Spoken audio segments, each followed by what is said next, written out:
दिल्ली में नकली जातीय प्रमाण पत्रों का मामला तूल पकड़ता जा रहा है। दिल्ली बीजेपी अध्यक्ष वीरेंद्र सचदेवा ने आरोप लगाया कि अरविंद केजरीवाल सरकार के संरक्षण में दलितों के लिए आरक्षित लाभों की लूट हो रही है।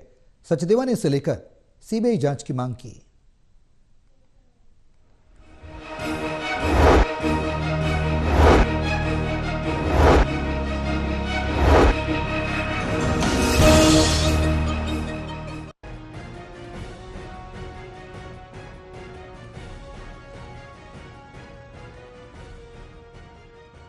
दिल्ली बीजेपी अध्यक्ष वीरेंद्र सचदेवा ने आज एक प्रेस वार्ता में कहा कि दिल्ली सरकार में फर्जी जातीय प्रमाण पत्र बनाकर दलितों को मिलने वाले आरक्षण लाभ लूटे जा रहे हैं।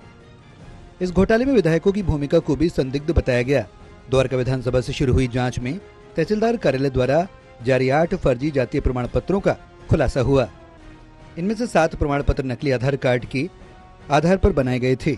इस दौरान वीरेंद्र सचदेवा ने कहा कि हमने जो फर्जी जातीय प्रमाण पत्रों का मामला उठाया वो केवल एक विधानसभा का है।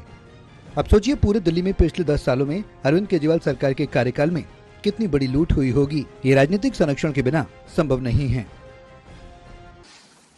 हर सरकार का दायित्व होता है कि अपने इन भाई बहनों को आगे बढ़ाने का काम करे,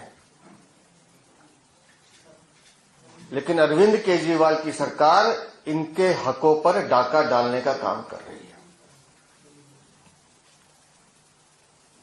कैसे नकली एससी सर्टिफिकेट बनाए जाते हैं, कैसे नकली आधार कार्ड बनाए जाते हैं और उनके बिहाव पर कैसे उनको जाति सूचक प्रमाण पत्र देकर उनको बढ़ाया जाता है। और ये सब अरविंद केजरीवाल के जो नगीने विधायक हैं उनकी शय पर हो रहा है। हमने सिर्फ एक डिस्ट्रिक्ट पकड़ा, द्वारका। 2022 और 23 के सारे केसेस हैं। सचदेवा ने बताया कि बीजेपी की जांच में पकड़े गए फर्जी प्रमाण पत्र धारक नौकरी और शैक्षणिक लाभ उठा रहे थे। उन्होंने आरोप लगाया कि कई क्षेत्रों में विधायकों के कार्यालयों में आधार कार्ड बनाने की मशीनें लगी हैं, जहां से फर्जी आधार कार्ड तैयार किए जा रहे हैं। सचदेवा ने आगे कहा कि यह संभव है कि किसी क्षेत्र का तहसीलदार लगातार फर्जी जातीय प्रमाण पत्र जारी करे और विधायक और सरकार को इसकी जानकारी न हो। इस पूरे घोटाले की सीबीआई जांच होनी चाहिए। वहां से आधार कार्ड बनाए जाते थे और लगातार लोकसभा चुनावों में हमें ये शिकायत मिल रही थी कि इनमें कुछ घपला चल रहा है। हमने लोकसभा चुनाव के बाद जब शिकायत की तो वो आधार कार्ड की मशीनें तो वहां से हट गईं, लेकिन उन दिनों में जो दस्तावेज बने हैं वो चौंकाने वाले हैं।